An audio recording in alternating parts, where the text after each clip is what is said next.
కొన్ని అధికారాల గురించి ఈరోజు వాక్యంలో మనము నేర్చుకోబోతున్నాం. ఏంటంటే బైబిల్లో ఉన్న కొన్ని అధికారాల గురించి, ఆ అధికారాల ద్వారా వారి జీవితంలో ఏం పొందుకున్నారు అనేది ఈ రోజు యొక్క వర్తమానంలో మనం నేర్చుకోబోతున్నాం. సో మరి మన వాక్యానికి వెళ్ళే ముందు చిన్న ప్రార్థన చేసుకుందాం. పరిశుద్ధ తండ్రి, మహోన్నతుడ, ఘనమైన దేవ, నీకే స్తుతులు స్తోత్రములు చెల్లిస్తున్నాము తండ్రి. ఇదిగో ప్రభు తండ్రి యేసయ్య ప్రభు విశ్రాంతి దినం తండ్రి, నీ సన్నిధిలో ప్రభు మమ్మల్ని అందరూ నిలవబెట్టినందుకు నీకే స్తుతులు స్తోత్రములు చెల్లిస్తున్నాం. ఇదిగో ప్రభు శబోధన వాక్య వర్తమానం ద్వారా ఇదిగో మా అందరితో కూడా సూటిగా గట్టిగా మాట్లాడమని ప్రార్థిస్తున్నాం అయ్యా. ఇదిగో ఈ వాక్యమని ఆహారంతో ప్రభు మమ్మల్ని నింపి బలపరచమని అడుగుతున్నాం తండ్రి. ఇదిగో ఏ పెళ్లి ప్రభు ఏ వాక్యం అవసరమో ఏ మాట అవసరమో నీకు తెలుసు కాబట్టి వినే వాళ్ళలో మీ ఆత్మాభిషేకం దయచేయండి, చెప్పే నాలో కూడా మీ ఆత్మాభిషేకం దయచేసి ప్రభా ఈ వాక్యమని ఆహారంతో మమ్మల్ని నింపి తండ్రి. ఇదిగో మా గృహాలు ప్రభు తోడుకుని వెళ్ళమని యేసుక్రీస్తు పరిశుద్ధ నామం బట్టి అడిగి వేడుకుంటున్నాం తండ్రి. ఆమేన్. హల్లెలూయా. మరణాత. సో మరి మొట్టమొదటిగా మనం చూసినట్లయితే మరి దైవ అధికారము. సో ఈరోజు మనం ధ్యానించబోతున్న కొన్ని అధికారాల్లో మొదటి అధికారం వచ్చేసి దైవ అధికారము. యోనా గ్రంథము మొదటి అధ్యాయం, యోనా గ్రంథము మొదటి అధ్యాయం మొదటి 2 వచనాలు చూద్దాం.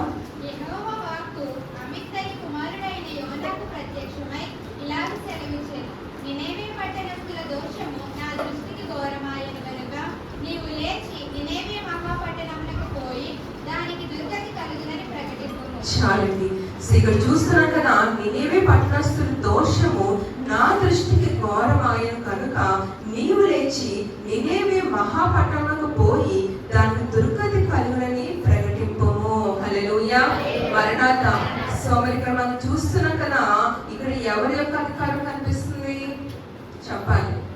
దేవుని యొక్క అధికారము ఇక్కడ కనిపిస్తున్నట్లుగా మనం చూస్తున్నాం. సో ఎందుకంటే ఇక్కడ నినేవే పట్టణస్థులు మరి ఇక్కడ దేవునికి విరోధంగా పాపం చేస్తున్న సమయంలో, దేవునికి విరోధంగా వీళ్ళ యొక్క ప్రవక్తలు ఉన్న సమయంలో ఇక్కడ దేవుడి యొక్క అధికారము పనిచేస్తున్నట్లుగా మనం చూస్తున్నాం. ఇక్కడ ప్రవక్త ద్వారా దేవుడి యొక్క అధికారాన్ని నినేవే పట్టణస్థులు దేవుడు ఏం చేస్తారండి తెలియపరిచినట్లుగా మనం చూస్తున్నాం. ఎందుకంటే మనం ఏదైనా తప్పు చేసినప్పుడు, తప్పుడు మార్గాల్లో వెళ్ళినప్పుడు దేవుడు వెంటనే మనం శిక్షిస్తాడండి కాదు కదా. దేవుడు ముందు మనం ఏం చేస్తారు? ఆయన అధికారంతో సరి చేయడానికి ఆయన ప్రయత్నిస్తారు. సో ఇక్కడ కూడా మనం అదే చూస్తున్నాం కదా. ఇక్కడ దేవుడు తన యొక్క అధికారాన్ని మరి యోనా ద్వారా మరి ప్రజలందరికీ చెప్పమని మరి దేవుడి యొక్క అధికారాన్ని ఇక్కడ చూపించినట్టుగా మనం చూస్తున్నాం. ఇక 2 విషయాలు మనకు కనిపిస్తున్నాయి. ఒకటేమో అధికారము, రెండేమో అంగలార్పు. ఏంటండి? ఒకటేమో అధికారము, రెండేమో అంగలార్పు. మొదట చూసాము దేవుని యొక్క అధికారం మనకు కనిపిస్తుంది. రెండవదిగా దేవుడు ఎప్పుడైతే యోనా ద్వారా ఆయన ప్రజలు ప్రకటించారో ఆ ప్రకటన ద్వారా అక్కడున్న ప్రజలందరూ ఏం చేస్తారు? అంగలార్పు చేసినట్లుగా మనం చూస్తున్నాం. సో ఎందుకంటే అంగలార్పులో 2 కనిపిస్తున్నాయి. ఒకటేమో క్షమించమని అంగలారుస్తున్నారు, రెండోదేమో రక్షించని మరి అంగలారుస్తున్నట్లుగా మనం చూస్తున్నాం. మరి ఎప్పుడైతే యోనా వెళ్ళి ఆ ప్రజలందరికీ కూడా వార్త చెప్పారో మరి అక్కడ ప్రజలందరూ రాజేంటి, పనివారేంటి, పశువులేంటి, ప్రతి ఒక్కరు కూడా తమను తాము తగ్గించుకొని దేవుడి యొక్క అధికారాన్ని ఏం చేశారండి? లోబడిన వారుగా, దేవుడి మాట వినే వారుగా, మీరు దేవుడి ఏదైనా తగ్గించుకున్న వారుగా ఈ యొక్క ప్రజల్ని మనం చూస్తున్నాం. ఎందుకంటే వీళ్ళు చేసే అంగలార్పుల్లో చేసే ప్రార్థన, ఫస్ట్ ప్రార్థన ఏంటంటే మేము చేసిన పాపాలు, మేము చేసిన దోషాలు వీటన్నిటికీ మమ్మల్ని క్షమించు ప్రభు అని ప్రార్థిస్తున్నారు. రెండవదిగా మమ్మల్ని రక్షించు ప్రభా, ఈ పాపముల నుంచి మమ్మల్ని రక్షించు ప్రభా, కాపాడు ప్రభా, నీకు రక్షణ ఇవ్వు ప్రభా అని ఇక్కడ యొక్క నినేవే పట్టణస్థులు అందరూ కూడా తమను తాము తగ్గించుకొని దేవుడి యొక్క అధికారానికి లోబడిన వారిగా మనం చూస్తున్నామండి.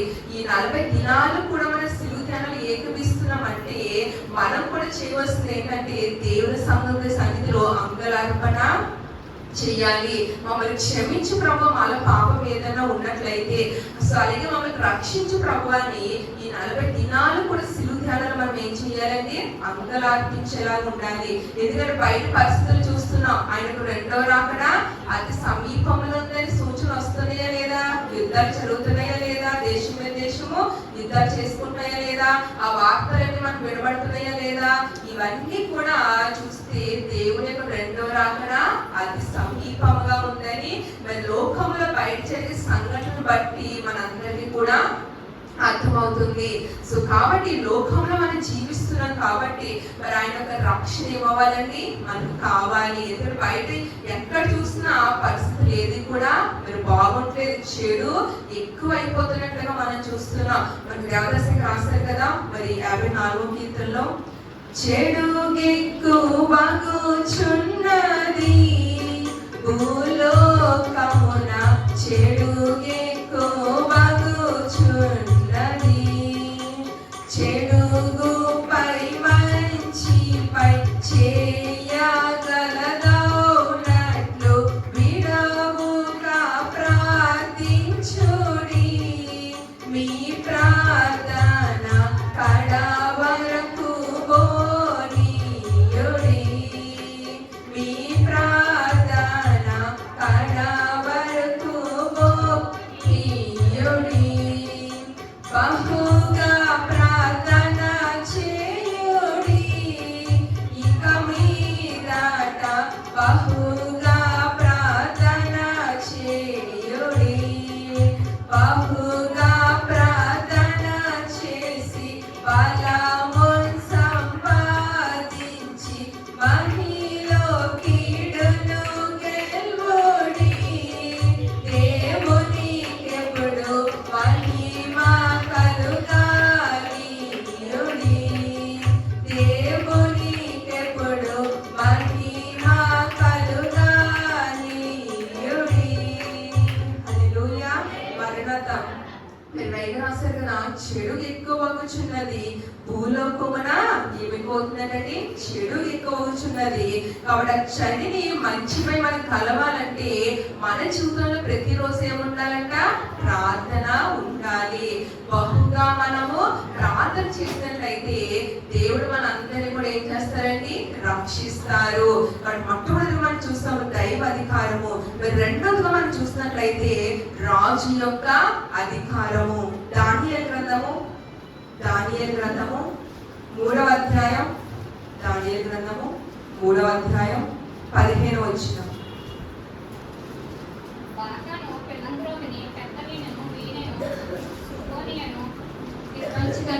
సకల విధములకు వాద్యధ్వనులను మీరు వినసమయంలో సాగిలపడి నేను చేయించిన ప్రతిమకు నమస్కరించుటకు సిద్ధంగా ఉండిన ఎడల సరే, మీరు నమస్కరింపని ఎడల తక్షణమే మండుచున్న వేడిగుండలకు అగ్నిగుండములో మీరు వేయబడుతురు. నా చేతిలో నుండి మిమ్మల్ని విడిపింపగల దేవుడు ఎక్కడ ఉన్నాడు? షడ్రకు మేషకును అబేద్నెగో అను రాజుతో ఇలాగూ చెప్పింది. చాలండి. సో ఇక్కడ చూస్తున్నాం కదా 15వ వచనంలో మరి ఇక్కడ ఎవరి అధికారం కనిపిస్తుంది? రాజు యొక్క అధికారము, రాజు యొక్క పరిపాలన మనం చూస్తున్నాం. అయితే ఒక చరిత్ర మనందరికీ ఉన్న అవగాహనే మరి ఇక్కడ షద్రక్ మెషక్ అబేద్నెగోలు మరి రాజు అధికారంతో ఒక బంగారపు ప్రతిమ చేసినప్పుడు దానికి రాజు ఏం చేయమని చెప్పారండి? మరి ఆ బంగారు ప్రతిమకి మీరు మొక్కాలి, సాగిలు పడాలి అని చెప్పినప్పుడు ఇక్కడ ఈ యొక్క షద్రక్ మెషక్ అబేద్నెగోలు రాజు అధికారానికి లోబడ్డారా? లేదు. ఇక్కడ దేవుని అధికారానికి ఈ ముగ్గురు ఏం చేశారండి? లోబడిన వారిగా మనం చూస్తున్నాం. ఇక్కడ చూస్తున్నాం కదా చివరిలో మరి మిమ్మల్ని రక్షించే దేవుడు ఎవరున్నాడు అని ఇక్కడ రాజు అధికారంతో మాట్లాడుతున్నట్లుగా మనం చూస్తున్నాం. అంటే షద్రక్ మెషక్ అబేద్నెగోలకి వాళ్ళ ప్రాణం పోతుందని తెలిసినప్పటికీ కూడా దైవ యొక్క అధికారానికి లోబడ్డారు. కానీ అక్కడ రాజు అధికారానికి ఏం చేయలేదండి? లోబడలేనట్టుగా మనం చూస్తున్నాం. మీరు ఇక్కడ దేవుని యొక్క విధేయత కలిగి జీవించినందుకు మరి దేవుడు మీరు విడిచిపెట్టారా? విడిచిపెట్టలేదు. సో అగ్నిగుండంలో మీరు పడవేసినప్పుడు ముగ్గురు పడవేస్తే రాజుకి ఎంతమంది కనిపించారండి? 4 కనిపించినట్టుగా మనం చూస్తున్నాం. ఇక్కడ రాజు 15వ వచనం అన్నారు కదా, మిమ్మల్ని రక్షించే దేవుడు ఎవడైనా ఉన్నాడా అని అన్నప్పుడు అదే నోట దేవుడు పలికించారు కదా. అదే 3వ అధ్యాయం 28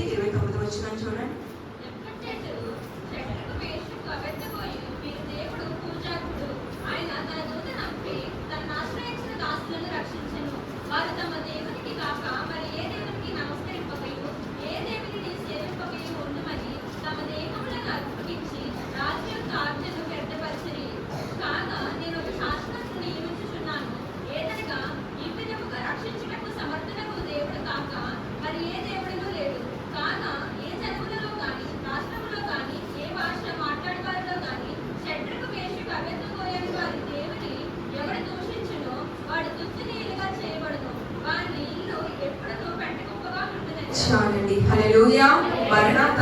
29వ వచనంలో మంచి తోడేళ్ళ మనం చూస్తున్నాం కదా, మరి ఏ దేవుడును లేడు.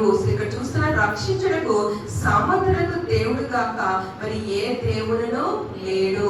సో అంటే షద్రక్ మెషక్ అబేద్నెగోలను సేవిస్తున్న దేవుడు తప్ప ఇంక ఏ దేవుడు లేడని చెప్పేసి రాజు అధికారంలో ఉన్న రాజు చేతే మరి మన యొక్క దేవుడు మరి తన దైవ అధికారాన్ని పలికించినట్టుగా మనం చూస్తున్నాం.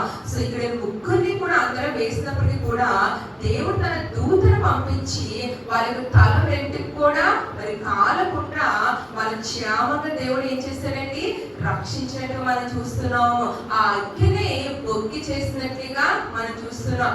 యాక్చువల్గా అగ్గి ఏం చేస్తుంది చెప్పాలి, అనేక వస్తువుల్ని బొగ్గు చేసి పాడేస్తుంది కదా. కానీ ఇక్కడ మనం చూస్తున్నాం కదా, ఈ షద్రక్ మెషక్ అబేద్నెగోలు దేవుడి దగ్గర విశ్వాసాన్ని బట్టి దేవుడు మమ్మల్ని రక్షిస్తాడు. ఒకవేళ మమ్మల్ని రక్షించకపోయినా ఆయన కొరకు మేము మరణించడానికి సిద్ధమే అని దేవుని యొక్క అధికారమే నమ్మకం ఉంచుకోవడం ద్వారా మరి వీళ్ళు ముగ్గురు కూడా అగ్నిలో పడేసినప్పుడు మరి ఆ అగ్ని బొగ్గు అయిపోయినట్లుగా ఇక్కడ దేవుడి యొక్క అధికారం అనేది మనం చూస్తున్నాం. బట్ మన జీవితంలో కూడా ఎన్ని శ్రమలు వచ్చినా, ఎన్ని కష్టాలు వచ్చినా, ఎన్ని ఇబ్బందులు వచ్చినా మనకు దైవ అధికారాన్ని ఏం చేయకూడదండి, మర్చిపోకుండా మరి బయట ఉన్న అధికారులు మనం భయపడిపోయే వారముగా మనం ఉండకూడదు. మరి 3వ అధికారం మనం చూస్తే భక్తి అధికారము. ఆదికాండము 39వ అధ్యాయం, ఆదికాండము 39వ అధ్యాయం 9వ వచనం. నీలో నాకంటే పైవాడు ఎవడూ లేడు. నీవు అతని భార్యమైనందున నిన్ను తప్ప మరి దేనిని నాకు అప్పగింపుగా వెళ్ళలేదు. కాబట్టి నేను ఎంత ఘోరమైన దుష్కార్యం చేసి దేవునికి విరోధంగా పాపం పట్టుకుందని తన యజమానుని భార్యతో అన్నాడు. చాలండి, హల్లెలూయా, మరణాత. ఇక్కడ చూస్తున్నాం కదా, మరి భక్తి కూడా మనకి ఏమవుతుందంటే అధికారం అవుతుందా లేదా?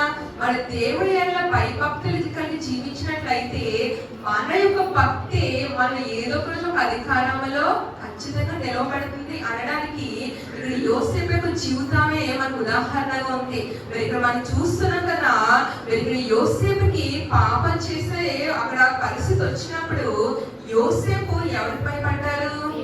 దేవునికి భయపడ్డారు. ఇక్కడ కనుక అంటారు కదా, రాజు ఇక్కడున్న అన్నాట్ల మీద నాకు హక్కు ఇచ్చే తప్ప నువ్వు రాజు భార్య కాబట్టి నీ మీద నాకు అధికారము లేదని చెప్పేసి మరి ఇక్కడ దేవుడు ఎలా భయభక్తులు కలిగి ఇక్కడ యోసేపు మాట్లాడుతున్నట్లుగా మనం చూస్తున్నాం. కారణం ఏంటంటే యోసేపులో ఏముంది, భక్తి ఉంది కాబట్టి ఆ భక్తే యోసేపు ఎక్కడ నిలబెట్టిందండి చెప్పాలి. ఆ ప్రాంతంలోనే ప్రధానమంత్రి స్థానంలో మరి ఇక్కడ యోసేపుకి మరి దేవుడు అధికారం ఇచ్చాడా లేదా? కారణం ఏంటంటే తన జీవితంలో పాపం చేయవలసిన పరిస్థితి వచ్చినప్పుడు దేవుడికి భయపడి జీవించాడు కనుక తనలో దేవుడి మీద ఉన్న భక్తిని బట్టి, విశ్వాసాన్ని బట్టి ఆ భక్తితే యోసేపుకి అధికారాన్ని ఇచ్చినట్లుగా మనం చూస్తున్నాం. సో మన జీవితంలో కూడా భక్తి అనేది చాలా ముఖ్యము. మనలో ఉన్న భక్తే ఏదో ఒక రోజు మనలో ఉన్నతమైన స్థానంలో నిలవబడుతుంది.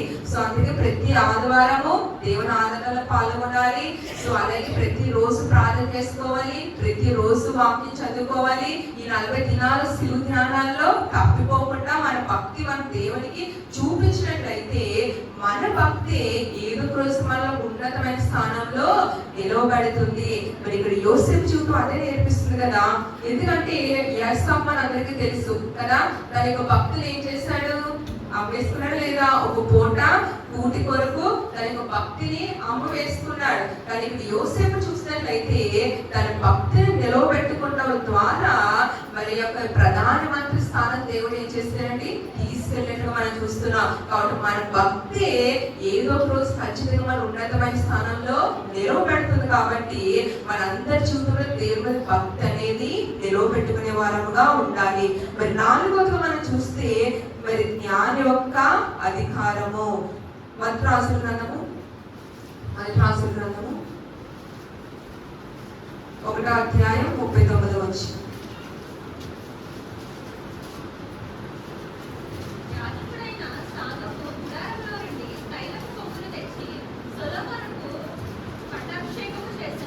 అప్పుడు వారు బాగా ముందుగా కూడిన జనులందరూ రాజైన చాలండి. సో ఇక్కడ చూస్తున్నాం కదా, ఆయన ఎంత భయభక్తులు కలవారు జ్ఞానము కలిగి ఉంటారు కదా. సో ఇక్కడ సొలొమోను మరి ఆ యొక్క అభిషేకాన్ని పొందుకున్నారు అంటే మరి అది కేవలము దేవుడు సొలొమోనుకి ఇచ్చిన జ్ఞానం అనే అధికారము ద్వారా. సో ఎందుకంటే మరి మనం చూసినట్లయితే పాము ఉంటుంది. ఆ పాము అది ఉన్న ప్లేస్ లో ఏదైనా అలికిడి వచ్చింది అనుకోండి, ఆ పాము అక్కడ ఉంటుందా? ఉండదు కదా. ఆ అలికిడి రాగానే అక్కడ నుంచి వెంటనే పారిపోతుంది. ఎందుకంటే అక్కడ ఏదో ఉంది కాబట్టి అలికిడి వచ్చిందని చెప్పేసి ఆ పాము జ్ఞానం ఏం చేస్తుంది, అక్కడ నుంచి పక్కకి వెళ్ళిపోతుంది. సో అలాగే మనం కూడా పాపం అనేది మన జీవితంలోకి ఏదైనా రాబోతుంది అని అలికిడి మనకు వచ్చినప్పుడు దేవుడు మనకిచ్చిన జ్ఞానం బట్టి ఆ పాపం నుంచి మనం కూడా ఏం చేయాలండి, మరి పారిపోయే వారముగా ఉండాలి. సో ఎందుకంటే ఇప్పుడు చదువుతున్న వాక్యాన్ని బట్టి ఇక్కడ రాజు ముందు ఎవరున్నారు? దావీదు గారు ఉన్నారు. దావీదు గారి తర్వాత ఎవరు ఉండాలి చెప్పండి? పర్లేదు. పట్టాభిరాణి అయినా తన కుమారుడు ఉండాలి. కానీ ఇక్కడ దావీదు రాజు ఎవరయ్యారు?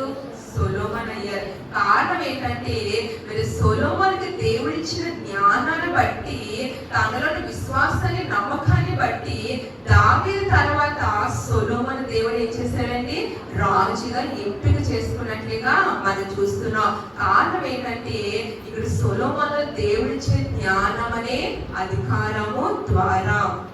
ఒకసారి ఏంటండి దేవదర్శి గారు మరి ఆయన సువార్త ప్రకటిస్తూ వేరే ఊరు నుంచి రాజమండ్రి ప్రాంతము నడుచుకుంటూ పొలాలంట తిరిగి వస్తున్నారంట. అలా వస్తున్న సమయంలో ఒక ప్లేస్ లోనంట ఆ జనాలందరూ కూడా, అది జామ తోట అంట, ఆ జనాలందరూ కూడా మూగిపోయి ఉన్నారంట. సో మరి దేవదర్శి గారు ఏంటి జనాలందరూ కూడా ఇలా మూగిపోయి ఉన్నారని చెప్పేసి మరి ఆ జనాల్లోకి వెళ్ళి చూస్తే అక్కడ జరిగిన సంఘటన ఏంటంటే మరి అది జామ తోట కాబట్టి మరి ఆ యొక్క తోటలోకి కోతి వచ్చిందంటండి. సో కోతి ఒక చెట్టు మీద తిరంగా ఉంటుందా? ఉండదు కదా. ఆ చెట్టు మీద ఈ చెట్టు మీద ఆ చెట్టు ఎగురుతూ జాంపలు కొరికేస్తా ఉందంట. అలా జంపింగ్ చేసిన పరిస్థితుల్లో కాలు స్లిప్ అయ్యి కింద పడిందంట. కింద పడితే ఆ కింద అంతా కూడా ఆకులు ఏమి చెత్త ఉంటుంది. సో ఆ చెట్టు ఆ ఆకుల మధ్య ఆకు పాము ఉందంట. సో వెంటనే ఇక కోతి కాలు జారడం ద్వారా ఎక్కడ పడింది, ఆ కొంత పాము ఉన్న ప్లేస్ లో పడగానే ఆ పాము వదులుకుంటుందా? వెంటనే ఆ కోతిని చుట్టూ వేసేసిందంట. చుట్టూ వేసేయడంతో ఇక్కడ విడుదల చేసుకుంటున్నట్టు అవుతుందా? అవ్వదు. సో మరి పాము ఏమో మరి కోతిని చుట్టుముట్టేసింది. కోతి చేసిన పని ఏంటంటే తన చేతుల్లో పాము చుట్టలేదట. ఆ యొక్క చేతులతోట పాము యొక్క మెడని గట్టిగా పట్టుకుందంట. ఒక పక్కనేమో తన యొక్క కోతి యొక్క శరీరాన్ని పాము ఏమో గట్టిగా బిక్స్ పెట్టేస్తుందంట. మరి కోతి ఏమో తన చేతులతోటి మరి పాము యొక్క మెడని గట్టిగా నొక్కుతుందంట. అయినప్పటికీ కూడా పాము ఏం చేయట్లేదు, మరి దీని యొక్కని బాడీని వదలట్లేదు. మరి గుంజుకుంటుంది, అరుస్తుంది. అక్కడ ప్రజలందరూ కూడా చూస్తున్నారు, వాళ్ళకి ఏం చేయాలో అర్థం కావట్లేదు. ఎందుకంటే పామును కొడితే ఎక్కడ కోతికి తగ్గుతుందో తెలియదు. మరి దేవదర్శి గారు అలా చూస్తారట. చూసిన తర్వాత మరి కోతి ఇక్కడ ఉంటే, కోతి ఎదురుకుంటే దేవదర్శి గారు మరి అక్కడ కూర్చుని ఒక కర్ర తీసుకున్నారంటండి. కోతి ఉన్న లక్షణం ఏంటి ఒకసారి చెప్పాలి. మనం ఏం చేస్తే అదే చేస్తుంది కదా. సో మనం రాయేస్తే నా దగ్గర రాయం ఏదొంటే అది వేస్తుంది, మనం ఏం చేస్తే అదే చేస్తుంది. సో మరి దేవదర్శి గారు కోతి ఎదురుకుండా కూర్చుని అది ఎలాగైతే పాము యొక్క బొర్ర పట్టుకుందో మరి దేవదర్శి గారు అయితే ఒక కర్ర పట్టుకున్నంట. ఆ కర్రని నేలకి ఇలా రాస్తూ ఉన్నారంట. సో అప్పుడు కోతి కూడా అది చూసంట, ఓకే నేను కూడా ఇలా చెయ్యాలి అన్నమాట అని చెప్పేసి అనుకొని ఆ పాము యొక్క బొర్రను కూడా పట్టుకొని నేలకి అలా రాయడము మొదలు పెట్టిందంట. సో అప్పుడు ఆ పాము ఆ కోతిని విడిచిపెట్టేసి అలా నేలకు రాయడం ద్వారా ఆ పాము చనిపోయిందంట. సో ఇక్కడ దేవదర్శి గారు జ్ఞానాన్ని బట్టి ఆ కోతి కూడా జ్ఞానాన్ని ఏం చేశారు, ఇచ్చి ఆ కోతిని కాపాడినట్లుగా మనం చూస్తున్నాం. సో అలాగే దేవుడు మనకి ఇచ్చిన జ్ఞానాన్ని బట్టి కూడా మనం ఏం చేయాలండి, జీవితంలో ముందుకు సాగే వారంగా ఉండాలి. ఎందుకంటే పాపము మనల్ని పట్టుకున్నట్లయితే పాపము మనల్ని ఏం చేస్తుందండి, చుట్టుకుంటుందంట. ఏంటండి, పాపమును మనము మరి పట్టుకున్నట్లయితే పాపం మనల్ని చుట్టుకుంటుందంట. సో కాబట్టి ఆ పాపాన్ని మనం విడిచిపెట్టాలంటే మనకు దేవుని యొక్క జ్ఞానం మన అధికారము ఉండాలి. అది ప్రతిరోజు ప్రార్థనలో నీ ధ్యానాన్ని నాకు ఇవ్వు ప్రభు అని ప్రార్థించే వారంగా ఉండాలి. మరి 5వదిగా చూస్తే శక్తి యొక్క అధికారము. రోమపత్రిక 13వ అధ్యాయం, రోమపత్రిక 13వ అధ్యాయం మొదటి వచనం. ప్రతి వారిను పై అధికారములకు లోబడుతుండవలెను. ఎలాగనగా దేవుడు కలిగినది తప్ప మరి ఏ అధికారము లేదు. ఉన్న అధికారము దేవుని వలనే ఇవ్వబడి ఉన్నవి. చాలండి. సో ఇక్కడ చూస్తున్నాం కదా, మరి దేవుని అధికారం తప్ప మరి ఏ అధికారము లేదు అనే మాట మనం ఇక్కడ చూస్తున్నాం. సో ఈ ప్రపంచంలో ఎవరు ఏ పని చేయాలన్నా, ఎవరికి ఏ తలంపు కావాలన్నా ప్రతిదీ కూడా ఎవరి శక్తి, ఎవరి అధికారము? దేవుని యొక్క శక్తి, దేవుని యొక్క అధికారం ద్వారానే మన జీవితంలో ఏ పని చేసినా, ఎవరు ఏ పని చేసినా. అది మనం చూస్తే యోహాను సువార్త 19వ అధ్యాయం, యోహాను సువార్త 19వ అధ్యాయం 10-11 వచనం. కనుక పిలాతు నాతో మాట్లాడవా, నేను యువతలు చేయుటకు నాకు అధికారం కలదనియు, నిన్ను సిలువ వేయుటకు నాకు అధికారం కలదనియు నీ వెలుగవా అని ఆయనతో అన్నాను. అందుకు యేసు అయినట్టు నీకు ఇవ్వబడి ఉంటేనే తప్ప నా మీద నీకు ఏ అధికారం ఉండదు. అందుచేత నన్ను నీకు అప్పగించిన వారికి ఎక్కువ పాపం కలదనను. చాలండి. ఇక్కడ చూస్తాను కదా, మరి పిలాతుతో దేవుడు చెప్తున్న మాట ఏంటండి? ఎక్కడి నుంచి అధికారం కావాలంట? పై నుంచి అధికారం వస్తేనే తప్ప ఇక్కడ ఏ అధికారము జరగదు అని మీరు ప్రభు చెప్తున్నట్లుగా మనం చూస్తున్నాం. సో మన జీవితంలో మనకి ఏదైనా పని అవ్వాలనుకోండి, ఎక్కడికి వెళ్తాం చెప్పాలి? ఆ అధికారి దగ్గరికి వెళ్తాం. బ్యాంక్ పని అవ్వాలంటే బ్యాంక్ అధికారి దగ్గరికి వెళ్తాం కదా. పంచాయతీ ఆఫీస్ ఏదైనా పని అవ్వాలంటే ఆ అధికారి దగ్గరికి వెళ్తాం. మన జీవితంలో ఏదైనా పని అవ్వాలంటే ఆ పని ఎవరి ద్వారా జరగాలో ఆ అధికారి దగ్గరికి వెళ్తాం. ఎందుకంటే ఆ శక్తి వాళ్ళలో ఉంటుంది అని చెప్పేసి.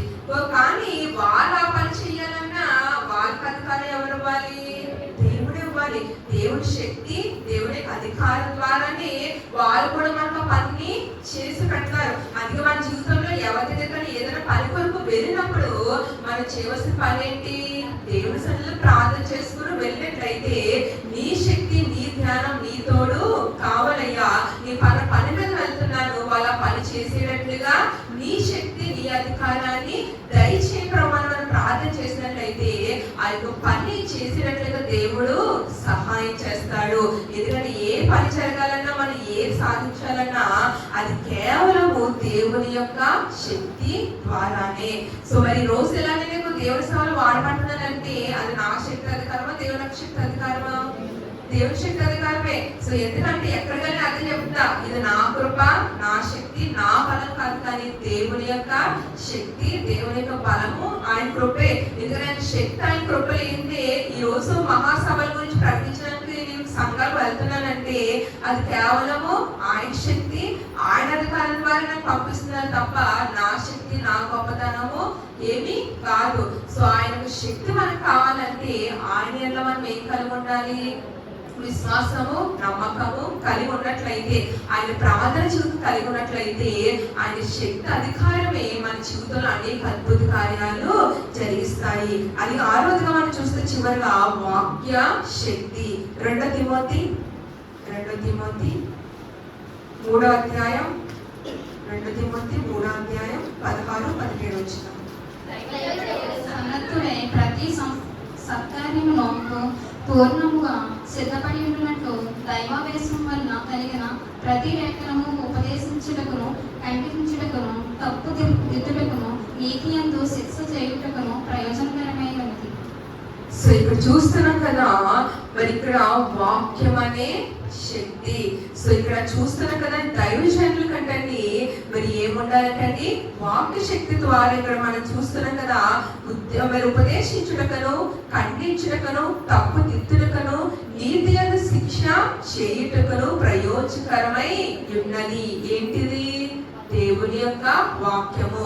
ప్రతి ఆదివారం 40 దినాలు కూడా ప్రతి ఒక్క 40 రోజులు మనం అనేక వాక్యాల ద్వారా మీతో మాట్లాడుతున్నాం అంటే అంటే అది దేవుని యొక్క అధికారం ద్వారా, దేవుని యొక్క శక్తి ద్వారా, దేవుని యొక్క జ్ఞానం ద్వారా, ఈ వాక్యం అనే ఆహారం ద్వారా మిమ్మల్ని అందరినీ దేవుడు ఏం చేస్తున్నారు? మరి ఇక్కడ చూస్తున్నాం కదా, మరి దేవుడు ఉపదేశించుతున్నాడు, ఖండిస్తున్నాడు, తప్పు దిద్దుతున్నాడు, ఎలా నీతిగా జీవించాలో మనలకి ఆయన బోధ చేస్తున్నారు. కాబట్టి ఈ వాక్యం ద్వారా మరి దేవుని యొక్క అధికారం మనకి ఏం చేస్తున్నారండి? దేవుడు తెలియపరుస్తున్నారు. ఇక నిలబడి బోధించే మాకు కానివ్వండి, ఇక్కడ కూర్చుని వినే మీకు కానివ్వండి, ఎవరికైనా కానీ ఈ వాక్యం అనే అధికారము కావాలి. ఆ వాక్యం ద్వారా దేవుడు మనల్ని ఏం చేస్తాడు? సరి చేస్తారు. మన యొక్క జీవితంలో వెలుగుని నింపుతారు. ఎందుకంటే మత్తయి సువార్త 4వ అధ్యాయం 4వ వచనంలో మరి ప్రభుని సాతానికి మధ్య అక్కడ సంభాషణ జరిగినప్పుడు వాళ్ళిద్దరూ కూడా ఏ విధంగా మాట్లాడుకుంటారు? వాక్యాలతో మాట్లాడుకుంటారు కదా. దేవుడే కాదు, సాతాను కూడా వాక్యంతో అక్కడ ప్రభుతో మాట్లాడుతున్నట్టుగా మనం చూస్తున్నాం. సో వాక్యం ద్వారా ప్రభు సాతాను ఏం చేస్తారండి? జయించినట్లుగా మనం చూస్తున్నాం. బట్ మనం కూడా ప్రతిరోజు ప్రార్థన చేసుకున్నప్పుడు బైబిల్ ఉన్న వాక్యాలు ఎత్తి ప్రార్థన చేయడం ద్వారా ఇంకా అనేకమైన శక్తి మనం పొందుకుంటాము. కాబట్టి 6 యొక్క అధికారం చూస్తాము. మొట్టమొదటిగా దైవ అధికారము, రెండవదిగా రాజు అధికారము, మూడవదిగా భక్తి అధికారము, నాలుగవదిగా జ్ఞాన అధికారము, అలాగే ఐదవదిగా శక్తి అధికారము, ఆరవదిగా వాక్యం అనే శక్తి అధికారము. సో ఈ అధికారాలన్నీ కూడా మనం చూసినట్లయితే మన జీవితంలో కావాలంటే మనం ప్రతిరోజు కూడా దేవుని యొక్క వాక్యము చదవాలి, ప్రతిరోజు కూడా ప్రార్థన చేసుకోవాలి. ఈ 40 దినాలు కూడా శిలువ దినాలలో మనము తప్పిపోకుండా ఏకమించినట్లయితే ఖచ్చితంగా దైవ అధికారము మన జీవితంలో ఏమవుతుందండి? రక్షణగా, కాపుదలగా ఉంటుంది. సో కాబట్టి అట్టి కృప దేవుడు మీకు అనుగ్రహించుగా. ఆమేన్.